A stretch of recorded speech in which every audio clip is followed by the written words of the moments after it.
Welcome in, welcome in, welcome in. Let's move Instagram right here so everything is more close. Let's see. There we go. Welcome in, y'all. Welcome in. I'm trying to get my height and all that stuff together. It's a little harder to get prepped on YouTube because they don't really let you see what you look like before you go live. And so, I don't know. I don't like it.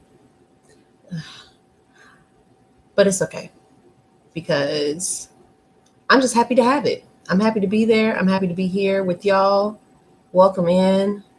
Welcome to Reading with Miss Taylor Said. It is Wednesday, and y'all, I went and found me a pink dress for Wednesday. All right. I went and found me something pink at the Goodwill. I like this dress a lot. You can't really see it, but it has pockets. And you know, us gals us folks that wear dresses, we love something with some pockets. So I'm very excited about this pink dress. It's so bright. It's so bright. Welcome in. It's so bright, y'all. Let's see. Let's go ahead and share this on Twitter. Share this on Twitter.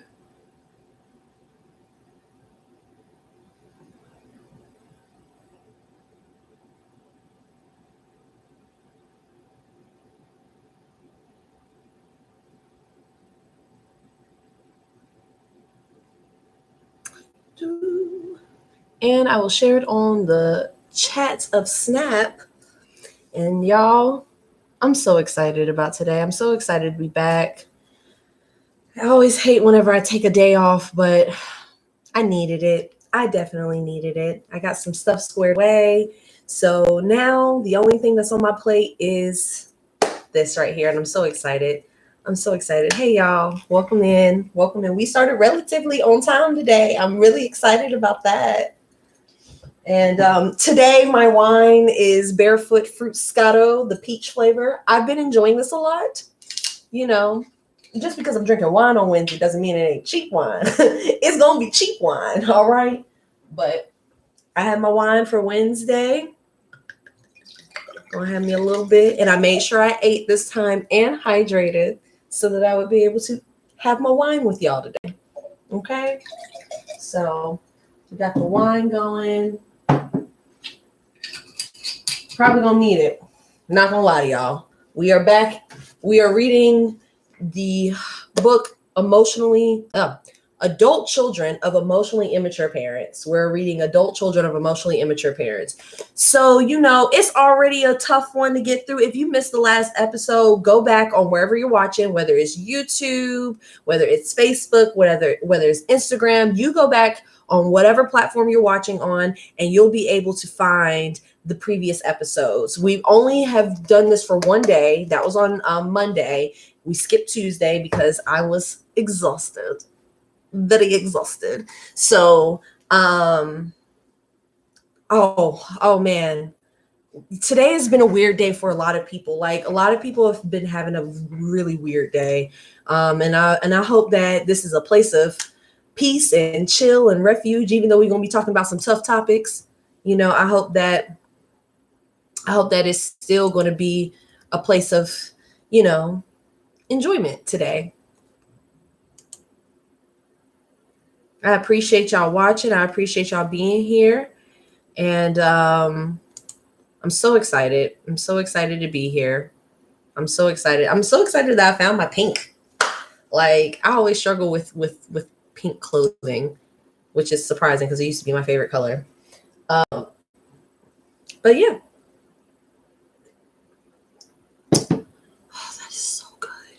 It's so fruity and it just tastes like juice, and that's dangerous, but it's so good. All right, y'all, let's go ahead and get started. Welcome to Reading with Miss Taylor Said. My name is Taylor. I'm also known as Miss Taylor Said, and I started this show on November 30th of 2020 in an effort to accomplish a few goals that I had. One of those goals being that I wanted to actually finish the books that I own. I've accumulated a lot of books over the years, and I actually would like to complete them and read them all, you know, if I can. And if I could do that with people, that's even better, you know? So the second reason why I started the show is because I want to get more comfortable with reading aloud in front of an audience. The things I want to do in my life are going to include me reading off of teleprompters, reading cue cards, reading speeches, and reading all kinds of things in front of people and having to read them a particular way. And I want to get more comfortable with doing that before I get hired for a job, right? And the last reason why I started this show is because of the fact that I want to get more comfortable with public speaking. It's something that I used to do when I was in college and even in high school. I have a award. I have an award for public speaking, and I want to get back to it. 2020 provided the platform. Well, 2020 provided the opportunity for us to have more speaking engagements and more engagement in the virtual realm. So I'm excited that I have an opportunity, that this opportunity presented itself for me to be able to do this show. I'm thankful for you guys being here, and let's go ahead and get back into our book, Adult Children of Emotionally Immature Parents. When we started this last on Monday, and the last things that we were talking about were how children cope with emotional loneliness. Again, if you missed those previous episodes, you can go on Instagram, you can go on YouTube, or you can go on my Facebook page, Miss Taylor Said, on all of those platforms, and you can find the previous episodes, okay? So the next section is called Why the Past Repeats Itself. If the lack of emotional connection with emotionally immature parents is so painful, why do so many people end up in similarly frustrating relationships in adulthood? The most primitive parts of our brain tell us that safety lies in familiarity.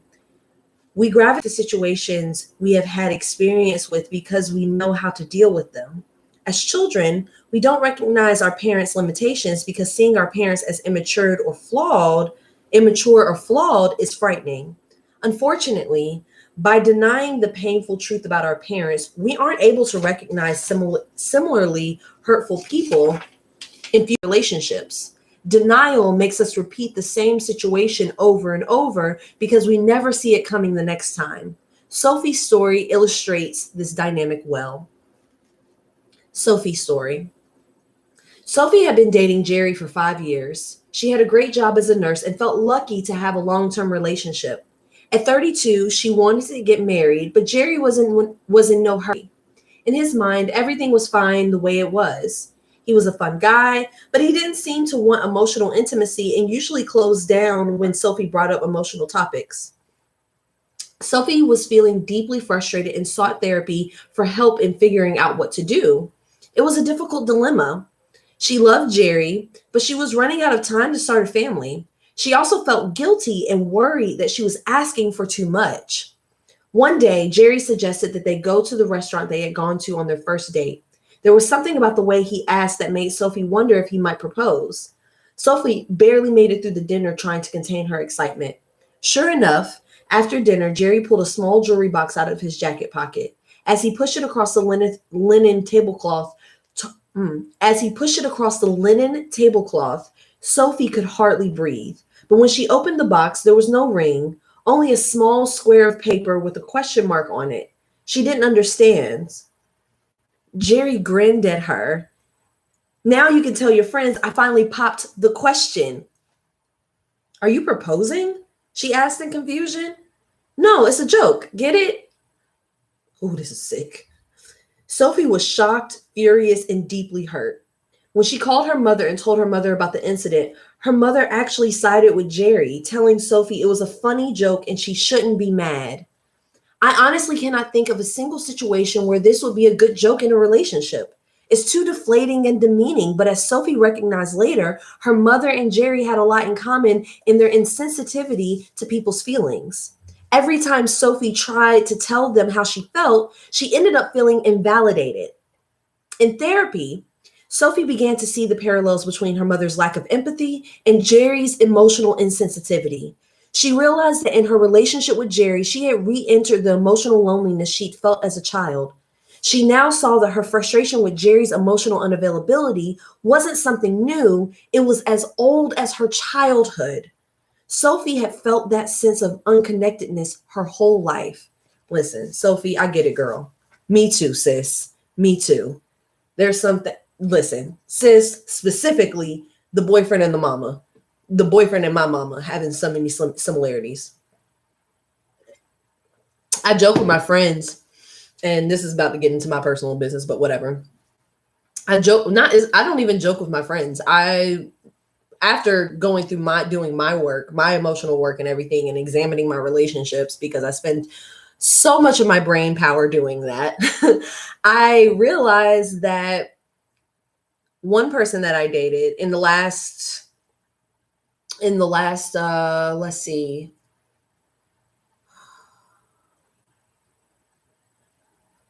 I want to say 8 years. In the last 7, 8 years, the people that I've dated, my long-term relationship, the person that I was in a relationship with then, well, one relationship reminded me of my mother. So the things that I experienced in that relationship were mirrored by my relationship with my mother throughout my childhood. The next relationship mirrored the next situation I was in. It wasn't even really a relationship, but was it? Who knows? It was a situation that mirrored the relationship I have with my biological father. It was very short, temporary, unavailable. I love my daddy, but I mean, that is what it is. And then the last relationship, in all the good ways and some of the bad ways, mimicked my relationship with my stepfather. And so the joke with my friends is that, well, now that I've dated all my parents, now I can probably find someone I can actually be with. Not that I'm looking, because I'm not, because wow, it's just me, and I enjoy her quite a bit. But that's the joke. Anyway, because we do that, we date our parents. We don't mean to, but we do. If we're not healed, if we have trauma from our childhood, and we have things from our childhood that like won't go away, and we're not dealing with, or we're not getting therapy about it, we just end up like they said, we just end up repeating those storylines, or those relationships, or those relationship patterns, or finding those people over and over again until we deal with it. So let's deal with it. That's why we're reading this book, y'all. That's why we're reading this book, because we're gonna deal with it. All right. So the next section is called Feeling Guilty for Being Unhappy. I have a special place in my heart for people like Sophie, who function so well that other people think they have no problems. In fact, their competence makes it hard for them to take their own pain seriously. I have it all, they're likely to say. I should be happy. Why do I feel miserable? This is the classic confusion of a person whose physical needs were met in childhood while emotional needs remained unfulfilled. People like Sophie often feel guilty for complaining. Men and women alike will list the things they have to be thankful for as if their life were an addition problem whose positive sum means nothing can be wrong. I'm going to go ahead and say that again. Because that line slaps. Men and women alike will list the things they have to be thankful for as if their life were an addition problem whose positive sum means nothing can be wrong. How many times have you been going through something rough, and in order for you to get back to a good place, you went through the list of things that were going good in your life so that you could stop being upset about the thing? Instead of validating the emotion that you were experiencing, you used all the things you're grateful for to invalidate the emotion you're experiencing, and then leaving yourself emotionally lonely again, or just not dealing with your problems, and it's just kind of getting tucked away in your box of things I'm not dealing with, because I have so many things to be grateful for. That's the problem. That's most of the problem with being an American, is that being an American, you're constantly told about all the ways that being an American is better than being anywhere else in the world. So when you start complaining, or you start talking about the things that are actually wrong within the country, or in the ways that you may be disenfranchised and things like that, like you're so quickly shut down and invalidated and told, well, there are people coming from all over the world trying to have the American dream, or, if you have $1 in your pocket, you're richer than this many people in the world. When it's just like that doesn't do anything to resolve my problem right now.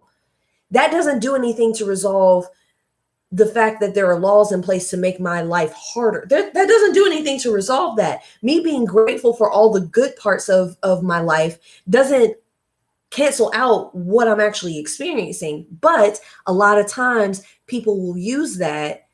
Our country will use it. Parents will use it. Other adults and authorities in our lives will use that whole, like, you have so many things to be grateful for. How can you be upset? Because I have feelings, bitch. That's why. Anyway, okay, sorry. I'm just going to continue. I'm going to continue now. Sorante said, how many times have you heard your parents say, there are people out here doing worse than you. You should be thankful. Yeah.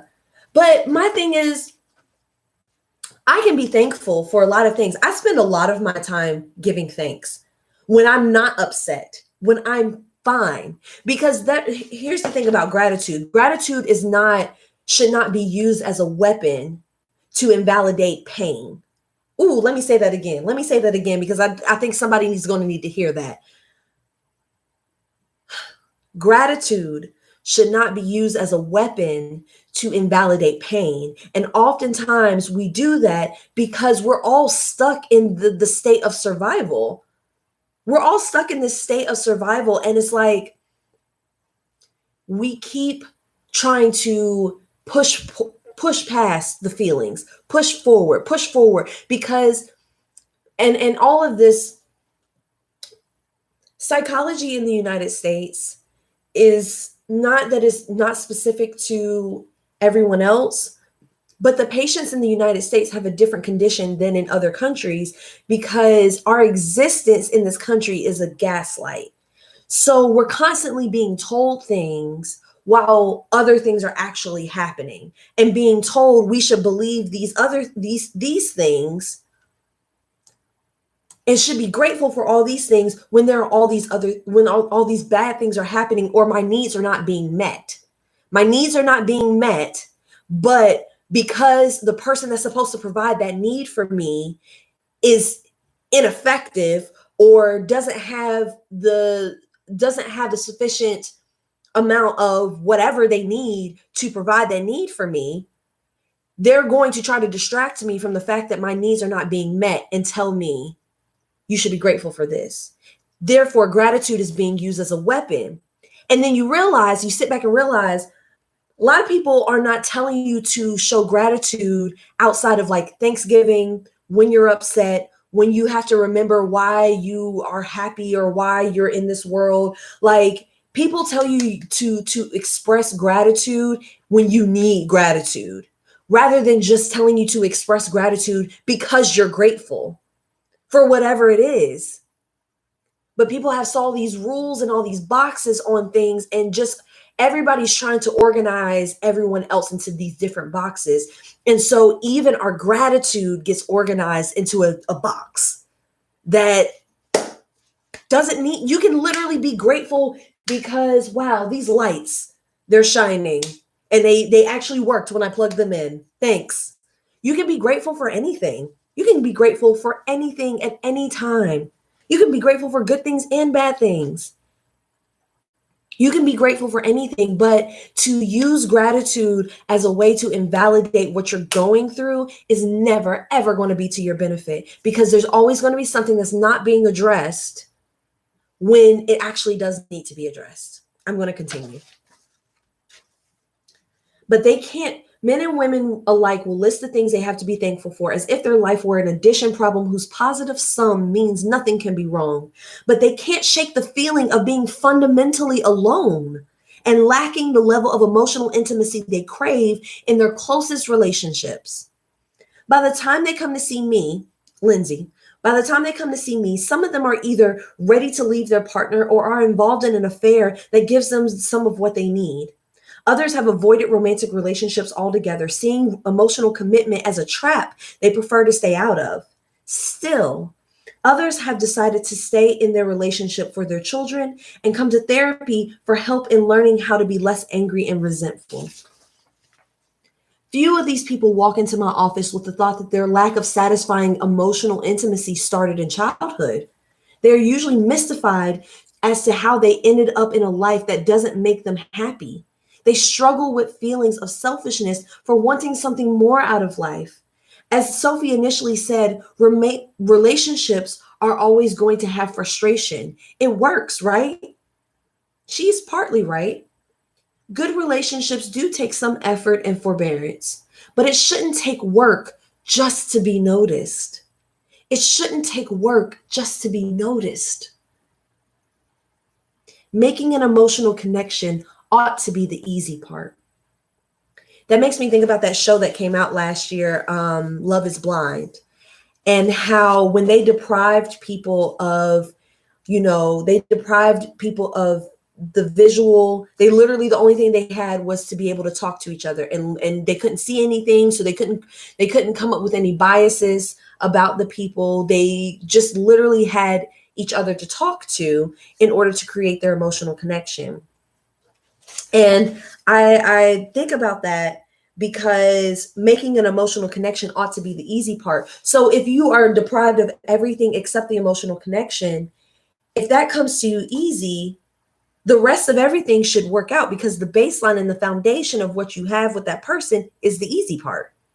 But if you go into it, emotional part is shaky, you're just really attracted to them, or you really like their job, or you like something about their life and you want to be attached to that life instead of understanding or having a deep emotional connection with that person, it ends up coming out later that you don't have an emotional connection. And then the relationship gets hard when in reality it's just, you don't have that emotional connection. The foundation was not your emotional connection. The foundation was sex or attraction or good job or whatever. But the baseline was not the emotional connection. And so now that you have to connect emotionally and you're however long into this relationship, there's nothing there. The emotional connection ought to be the easy part. Otherwise, why are you here? Why be with someone that you don't have an easy emotional connection to? The next section is called Emotional Loneliness Transcends Gender. Although women still outnumber men in seeking psychotherapy, and y'all can join the game of seeking psychotherapy. Like, y'all literally can try to catch up to us and just go to therapy so that we can all be okay. We would appreciate that as the women folk and the people with the uteruses. We would appreciate the people with the penises would go to therapy. We'd really appreciate that. Although women still outnumber men in seeking psychotherapy, I've worked with many men who have faced the same issue of feeling lonely in their primary relationship. In some ways, it's even more poignant for them because our culture maintains that males have fewer emotional needs. But taking a look at the rates of suicide and violence reveals that this is not true. Men are more likely to become violent or succeed at suicide when they feel emotionally anguished. Men who lack emotional intimacy, a sense of belonging, or caring attention can feel as empty as anybody else, though they may resist showing it. Emotional connection is a basic human need, regardless of gender. Children who feel they cannot engage their parents emotionally often try to strengthen their connection by playing whatever roles they believe their parents want them to. It's me, okay? Okay, it's me. By playing whatever roles they believe their parents want them to. Although this may win them some fleeting approval, it doesn't yield genuine emotional closeness. Emotionally disconnected parents don't suddenly develop a capacity for empathy just because a child does something to please them. Emotionally disconnected parents don't suddenly develop a capacity for empathy just because a child does something to please them. People who lacked emotional engagement in childhood, men and women alike, often can't believe that someone would want to have a relationship with them just because of who they are. They believe that if they want closeness, they must play a role that always puts the other person first. Let's go into Jake's story. Jake had recently married Kayla, a bubbly woman who made him feel genuinely loved. He was happy when he got married, but now he couldn't shake a feeling of being very down in the dumps. I should be happy. He said, I'm the luckiest guy in the world and I'm trying hard to be the person she wants me to be. But I feel like I'm acting, forcing myself to be more upbeat than I really am. I hate feeling like I'm faking it. I asked Jake who he thought he should be with Kayla. He said, I should be a person who is super happy, like she is. I need.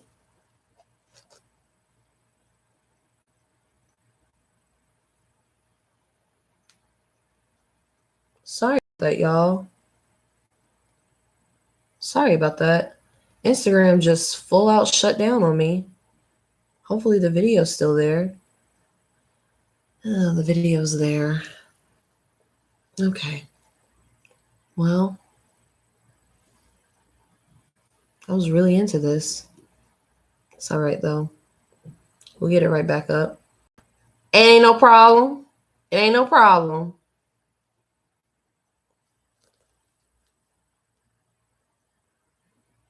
Or maybe it is. Sorry, y'all. Instagram just shut down on me. Shut down on you, girl. I swear I can't go a week without there being some sort of technological connection, something. It's always something, I swear. It's all right, though. It is all good. We getting this word today. We getting this word today.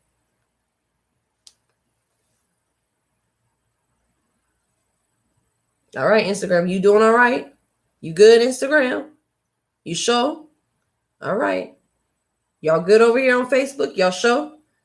Y'all sure y'all good? All right. Okay. So, I should be a person who is super happy, like she is. I need to make her feel loved and keep her happy. That's the way it's supposed to be. He looked at me expectantly for confirmation. But when I just waited, he went on. When she comes home from work, I try hard to act really happy and excited, but it's more than I'm really feeling. I'm exhausted.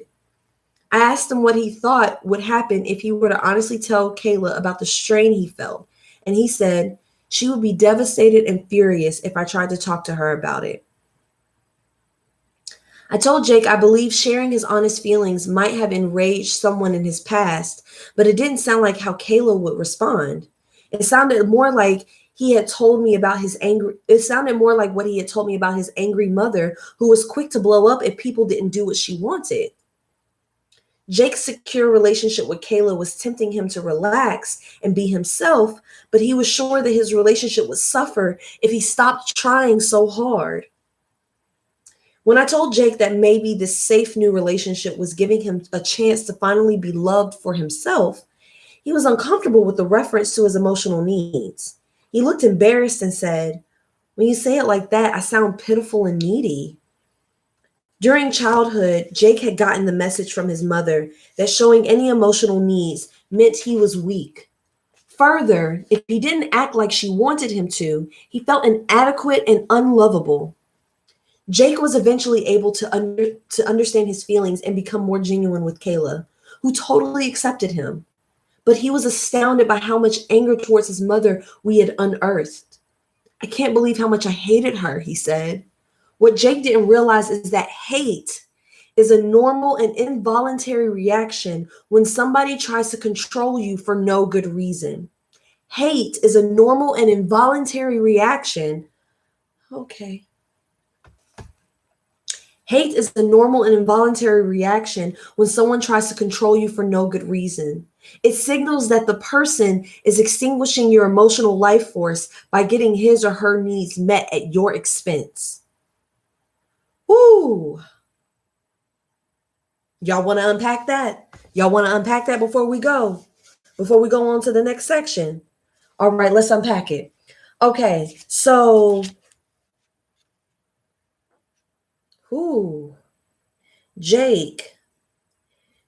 Jake was not being himself because he thought himself wasn't good enough and that he had to perform a version of himself to be loved by his partner, because when he was a child, his mother did not want to meet his emotional needs. So she wanted him to act happy all the time so that she could feel more comfortable. Because let's keep it a buck. That's what it was. She needed to feel more comfortable with raising him. So she required him to be void of his emotional needs so that she could be more comfortable and so she can parent him easier. And that carried on into his relationship. So when he found a really kind and sweet person named Kayla, who was always happy, he thought that he had to keep up with her. He thought that that was what he was supposed to do, when in reality, he just needed to be himself. He just needed to be himself. That's all he needed to do. But his mother's voice was in his head telling him, stop all that crying. No, I don't like it when you do that. Why you talking like that? What's wrong with you? Oh, I promise you. Listen, you heard that. You heard that. You heard your own mama's version of that. What's wrong with you? What's wrong with you? You sitting over there looking all sad and stuff. What's wrong with you? You ain't got no reason to be crying. You ain't got no reason to be upset. You don't even got to pay no bills. What's wrong with you?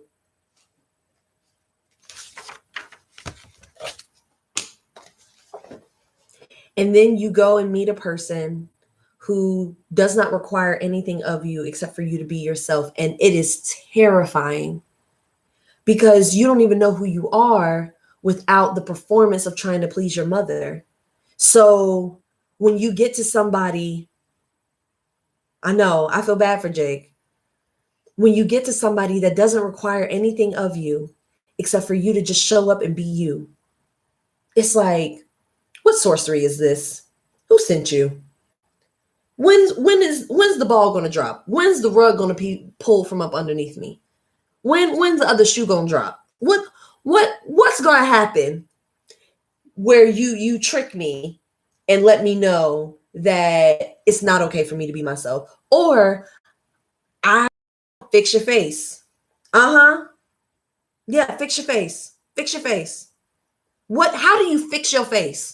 If my face is expressing what I'm feeling at that moment, if my face is not being a face, if my face is not a face that's being disrespectful to another person, like if I see someone that has an unfortunate situation going on, and I'm just like, what's wrong with them? If I'm not making that face, what do I need to fix? Nothing. But because I emotionally cannot deal with you being upset, especially if you, my child, who I am required to take care of and I'm responsible for, I emotionally can't handle you being upset with me because I don't know what to do with that. So fix your face. Next section, feeling trapped in taking care of parents. Ooh, child, ain't it heavy? Ain't this heavy? If y'all in here, say something. I know, Sarante, you over here holding it down for the MissTaylorSaid fan club. You know, if y'all in here, say something. Over here on YouTube, on Instagram, y'all in here, say something. Say hello. Okay? Feeling trapped in taking care of parents. It isn't only in romantic relationships that people may feel deep emotional loneliness. I've worked with single people who have similar stories, but their unhappy adult relationships are played out with parents or friends. Typically, their relationships with their parents are so draining that they don't have the emotional energy to pursue romantic relationships, nor do they want to. Their experiences with their parents have taught them that relationships mean feeling abandoned and burdened at the same time. To these people, relationships feel like traps. They already have their hands full with a parent who acts like he or she owns them. Woo. Woo. Luis's story.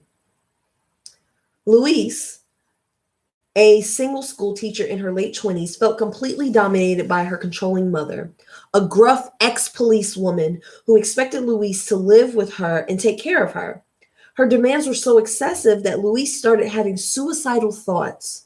Luis's therapist told her in no uncertain terms that her life depended on getting away from her mother's control.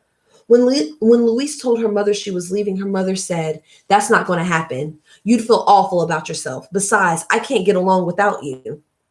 Fortunately, Luis summoned the strength to establish her own independent life. In the process, she discovered that guilt was a manageable emotion and a small price to pay for her freedom. Guilt is a manageable emotion and a small price to pay for freedom.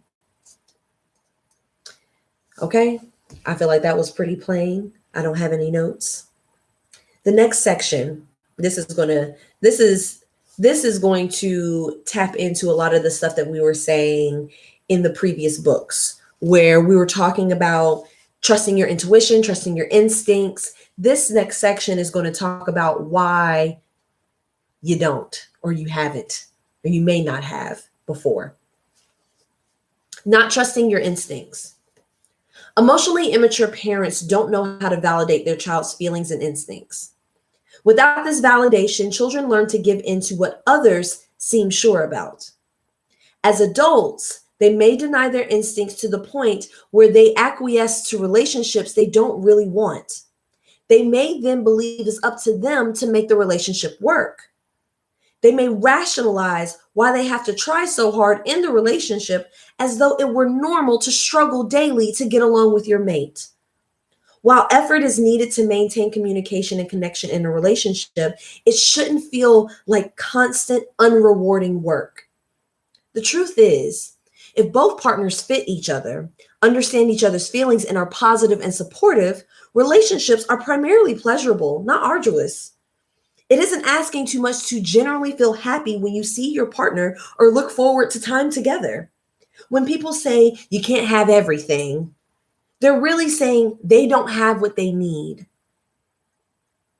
As a human being, you can trust yourself to know when you're emotionally satisfied. You know when you've been given full measure. You aren't a bottomless pit of ceaseless demand. You can trust the inner prompts that tell you when something is missing. But if you've been trained to discount your feelings, you'll feel guilty for complaining if everything's okay on the outside. If you have a place to live, a regular paycheck, enough food, and a partner or friends, conventional wisdom says, how bad can it be? Weaponizing gratitude to invalidate your needs. Many people can readily enumerate all the reasons why they should be satisfied and be shy about admitting that they aren't. They blame themselves for not having the right feelings. I'm skipping something. They blame themselves for not having the right feelings. Nope, I'm not skipping anything. The next section is called Megan's story. Megan broke up with her boyfriend twice before getting pregnant in her first year of college. Although her boyfriend wanted to get married, the relationship just didn't feel right to her. However, her parents were crazy about her boyfriend, who came from a wealthy family, and pushed her to marry him, especially with a baby on the way. And Megan gave in. Her husband became a successful real estate broker, adding to his appeal for her parents. Years later, with 3 children, finally in college, she was ready to end her marriage. Whew. Excuse me, y'all. She was ready to end her marriage, but she felt confused and guilty about wanting to leave. In our first session, Megan said, I don't know how to express myself. Neither her husband nor her parents could understand why she wasn't satisfied with the way things were, and she couldn't find the words to defend her feelings. For every explanation she stumbled through, they countered with several reasons why she was wrong. They discounted her reasons because her complaints were emotional, like not being listened to, having feelings and requests disregarded, and not having any. They discounted her reasons because her complaints were emotional, like not being listened to, having her feelings and requests disregarded, and not having any fun with her husband. She tried to explain to them that she and her husband weren't compatible socially, sexually, or in their activities. Megan's real problem wasn't that she didn't know how to express herself. It was that her family didn't want to hear her. Her husband and parents weren't trying to understand. They were focused on trying to convince her that she was mistaken. Megan felt embarrassed and guilty about her emotional need. Megan felt embarrassed and guilty because her emotional needs were outweighing her vows and commitments. But as I pointed out to her, vows and promises aren't the fuel relationships run on. Relationships are sustained by the pleasure of emotional intimacy, the feeling that someone is interested in taking the time to really listen and understand your experience. If you don't have that, your relationships won't thrive. Mutual emotional responsiveness is the single most essential ingredient of human relationships. Megan feared she was a bad person for wanting to leave her husband. When people can no longer tolerate an emotionally unrewarding relationship, how should we characterize their desire to leave? Are they being selfish, impulsive, and hard hearted? Are they giving up prematurely or perhaps being just plain immoral? If they've taken it all this time, why can't they take it a little bit more? If they've taken it all this time, why can't they take it a little more? Why rock the boat? Okay? Why get out of that relationship now? You've been with them for so long. Why leave now? Why leave now? There's no need to leave now. They've taken care of you, they've done for you, they've done this, they've done that for you. Why leave now? Because you're emotionally unsatisfied. Your emotional needs are not being met. That's why. And that is enough reason to leave any situation, leave any relationship, to end any relationship. My emotional needs are no longer being met by this relationship. And I am no longer willing to try to continue. Hey, hey, Shanae. Hey, over on YouTube. My emotional needs are no longer being met. So I'm going to leave now. And that is enough reason. That's it. That's enough. Okay. I'm going to continue. The point might exactly be that they have taken it for so long. Perhaps they've literally used up all the energy they had to give, like Megan, who spent years trying to give her husband and parents what they expected. Megan had repeatedly tried to explain her feelings and tell them how unhappy she was. She even tried to get through to her husband by leaving him letters to read, but neither he nor her parents listened. Instead, they responded with what they wanted her to do. The classic egocentric response of emotionally immature people. Fortunately, Megan finally began to take her own feelings seriously and quit letting her husband and parents deny her emotional needs with arguments that were emotionally irrelevant to her.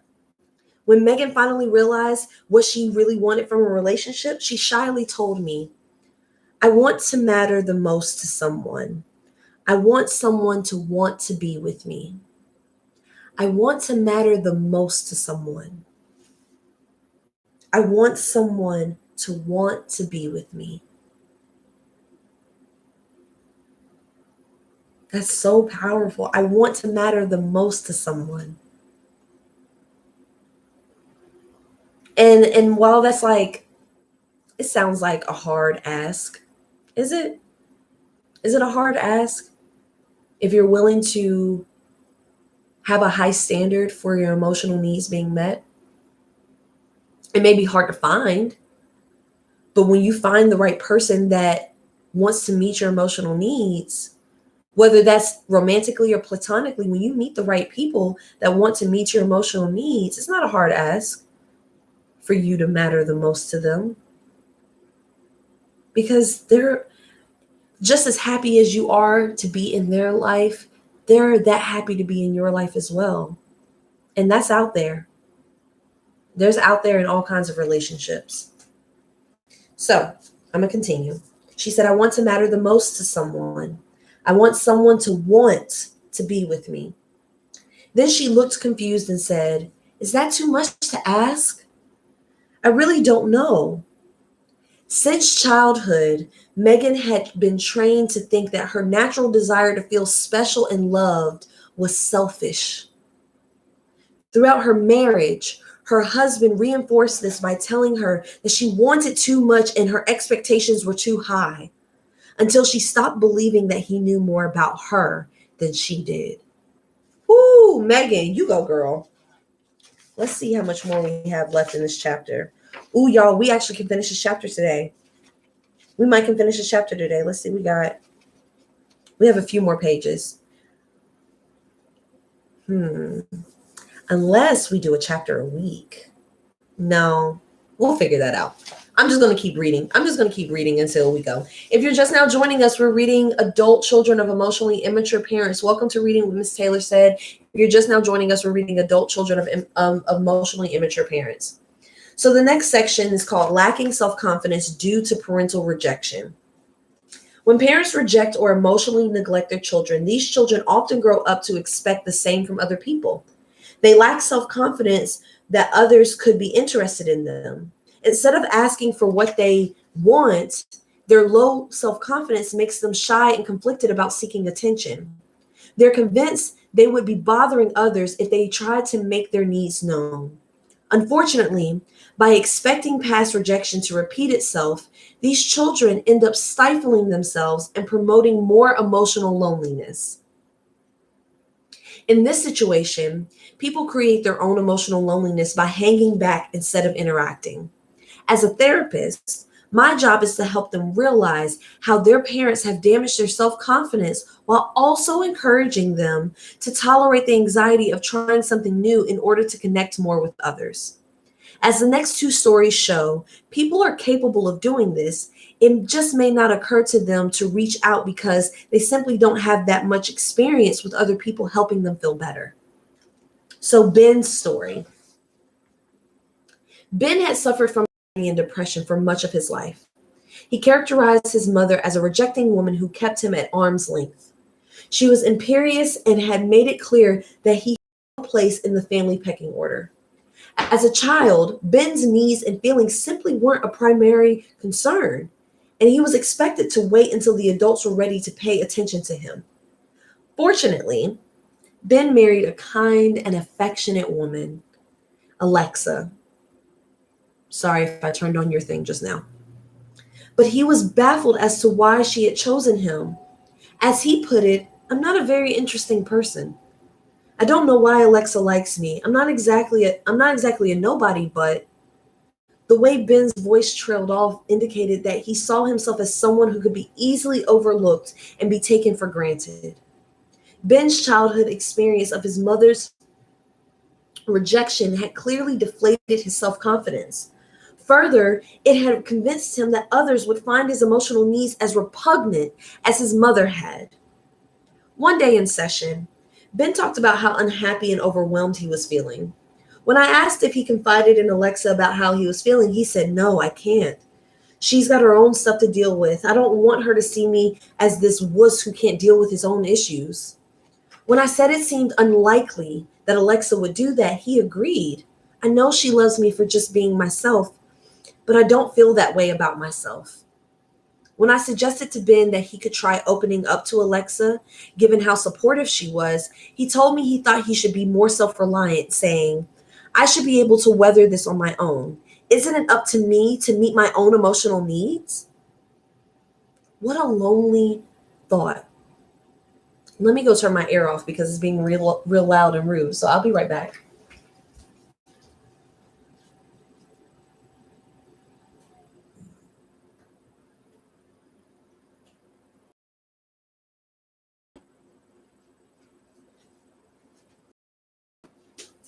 I'm back. What a lonely thought. I told Ben that we all need other people to meet our emotional needs for comfort and closeness. That's what relationships are all about. The next story is Charlotte's story. Charlotte provides another example of this tendency to see current situations through the lens of past parental rejection. She had finally accepted a friend's repeated invitations to enter a short story in a writing contest.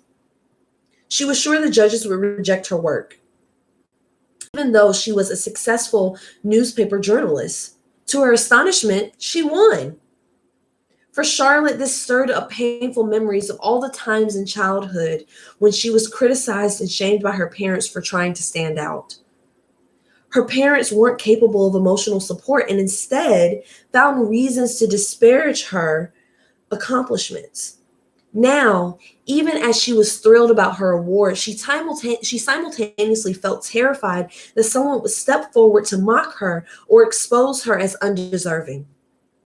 Instead of sharing as undeserving, instead of sharing her happiness with everyone, she kept it to herself, telling herself no one was interested.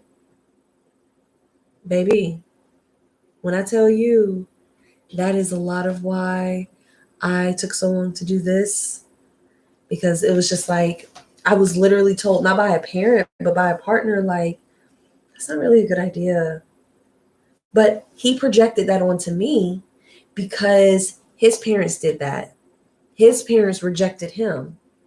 His parents were not supportive when he wanted to play instruments and do music and do theater and stuff. His parents weren't supportive of that.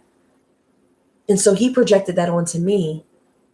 And then, you know, anyway, I'm always going to have a story because I done been through a lot of things for my whole 20s and childhood previous. So, I always got a story. All right. So the next section, and we're almost done. The next section is called Childhood Loneliness Beneath Adult Success. This is that imposter syndrome. All right, that imposter. Okay. Parental rejection doesn't always result in low self-confidence. Some intelligent and resilient people somehow manifest the confidence to pursue good careers and reach high levels of achievement. Many find emotionally mature partners, enjoy satisfying long-term relationships, and create close families of their own. But despite their emotional needs being met in current relationships, the lingering trauma of childhood loneliness may haunt them in other ways, through anxiety, depression, and bad dreams. Natalie's story. Natalie, 50, an award-winning business consultant, was an emotionally neglected child who nevertheless created a rewarding adult life for herself, both personally and professionally. Unfortunately, the emotional neglect she experienced as a child still haunts her in the form of dreams, which she described like this: I have recurring nightmares with the same theme. I'm in a desperate situation that I can't get out of. I'm trying frantically to find a solution, a way out. Different roads, different keys, different doors, none of them are a solution. I'm all alone and there's only me trying to solve the problem. There's no one else. Lots of times I'm responsible for other people who are watching and waiting for me to fix everything. But here they give me no help. There's no comfort to be found. I have no protection and I'm not safe. Then I wake up and my heart is racing. Natalie's dream captures what it feels like to be emotionally alone. She has to deal with everything by herself and doesn't consider asking anyone for help. This is how children of emotionally immature parents feel. Their parents may technically be present, but they offer very little help, protection, or comfort. In her family life, Natalie still takes care of her elderly mother, who lives with Natalie and her husband and kids. But no matter how much Natalie does, her mother still complains that Natalie has never loved her or helped her enough. Since childhood, Natalie has felt the responsibility for her mother's emotional state. Meanwhile, Natalie was on her own because her mother wasn't a person she could turn to. Children like Natalie often grow up as little adults, helping their parents, giving them no trouble, and appearing to need practically nothing. These capable kids may seem like they can parent themselves, but they can't. No child can. They just learn to cling to whatever emotional scraps they can get because any connection is better than none at all. Yet, who would guess Natalie's early insecurities as she strides into meetings? All business in her impeccable suits.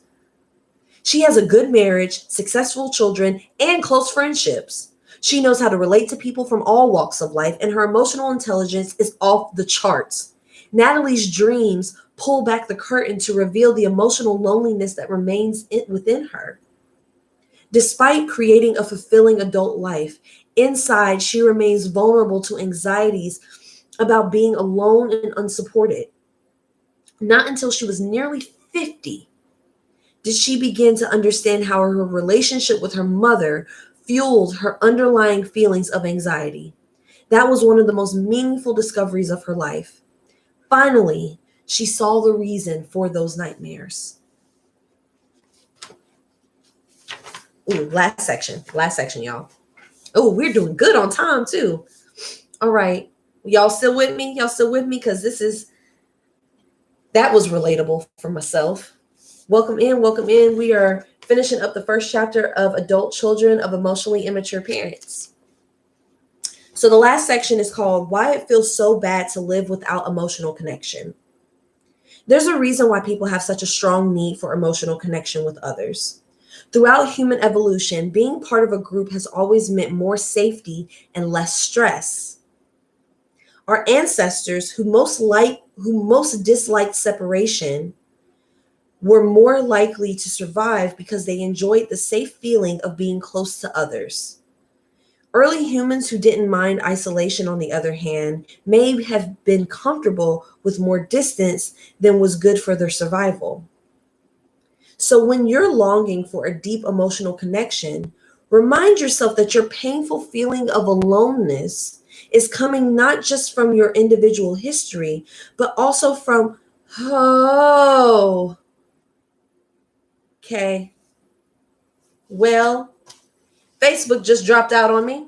So I guess we're going to be done for the night, y'all, because I'm not about to restart a new video for the last section. We'll just start tomorrow on the last section, and then there's a summary at the end, so we'll have a nice little recap, and we'll continue tomorrow. I will see y'all tomorrow. I hope that y'all have a lovely, lovely night. I hope y'all have a great night over here on YouTube. I hope y'all have a great night over here on Instagram.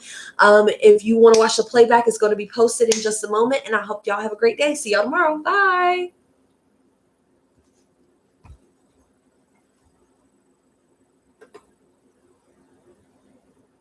Bye, y'all.